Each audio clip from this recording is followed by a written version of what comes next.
good people of Toronto Centre, and I'm here to speak in favor of this motion for school board funding. I want to start by recognizing the hardworking, exceptional teachers that we have in Ontario. They're simply the very best. I've had the benefit of myself of being educated here, and I hope that the next generation can have the same opportunities that I've had.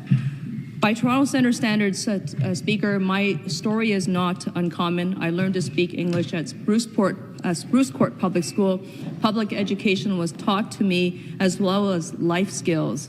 Public education built my confidence. It actually gave me the opportunities that I have today, and I'm so grateful for it.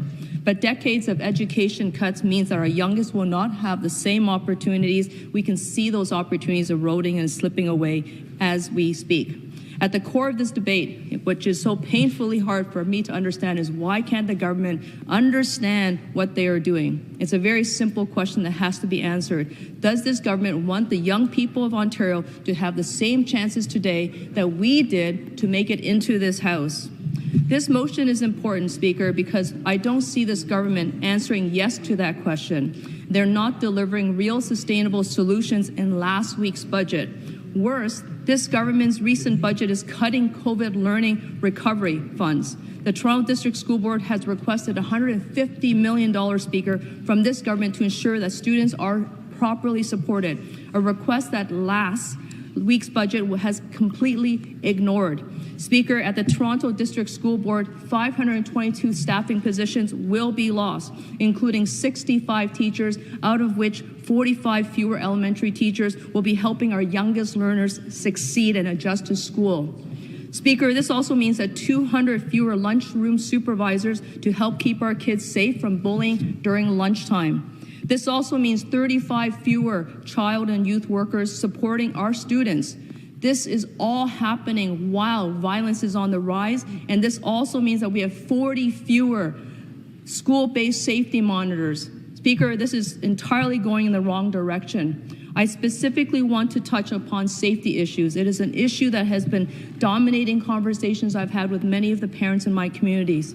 Lunchroom supervisors and safety monitors protect students at the risk of bullying. We all know that. We've been there. Our students are there. Our children are there. Safety monitors prevent students from joining gangs. They actually touch base with them while they're in the school. They develop supports. They allow them to have alternative conversations, and they help them respond to violence in different manners. Losing those preventative supports would embody the expression of a penny wise and pound foolish. These supports keep kids in school, Speaker. They ensure our youngest community members feel safe to go to school. They keep young people out of the criminal justice system. They prevent the extraordinary expense in the future. In all my conversations, Speaker, with the parents, the education workers, the teachers, as well as the students in Toronto Centre, I've never heard them once say, Speaker, never once have they ever said that there is enough support at their school. But what exactly is this government proposing? Well, Speaker, my community is doubtful that the government has any solutions for them. At a recent Church Street Public School meeting, I met with parents as well as students, as well as the TDSB leadership. They were asking for support around having more education workers and special need workers. They recognized that the classroom sizes were too big. The TDSB leadership admitted to that. But they also agreed with the parents that although education workers were needed, they couldn't provide them. They could not provide the supports that their students, as well as the children of those families, needed to be successful. Everyone walked away from that meeting demoralized, knowing that they were stuck. Speaker, after hearing from Church Street Public School parents and students, I then spoke to Nelson Mandela Public School, as well as Lord Dufferin Public School parents.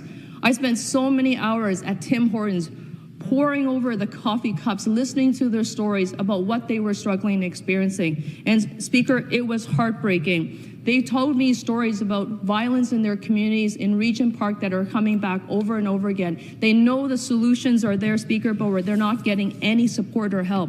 They've identified violence in the classrooms, violence in the hallways, violence in the lunchrooms, violence in the schoolyards. They want help. They're begging, asking, pleading. They can't get a response. And all we get from this government, Speaker, is just an excuse. We've done enough. You should be grateful. You're mismanaging the funds. You're running your deficit. You should not be in charge of your school budget. All of that is setting the ground, Speaker, for what is yet to come, which is going to be worse. Speaker, this government has school boards facing record deficits. They blame those boards. They blame those school boards for bloated classrooms. They blame those school boards for crumbling schools. They blame those school boards for not having adequate supports in their classrooms to provide high-quality education so the students can be successful. Speaker, this government likes to talk about facts. These are the facts. This government has cut funding to our school by $800 per student. This government is planning to cut $6 billion to a school over the next 6 years. The Financial Accountability Office has caught this government underspending $2.1 billion in the 2001 to 2022 budget. Those are the facts. If we're going to talk about facts, then you might as well lay them all on the table. Ontario students, parents, and education workers just survived a historic global health emergency. They cannot get through to the other end without additional supports. And by them asking for supports, what they desperately need and deserve is no response is coming from this government. Now is not the time to forget these essential workers, these heroes. Now is the time to build back better, as the government likes to say. Now is the time for you to vote in favor of this motion. Thank you. Thank you.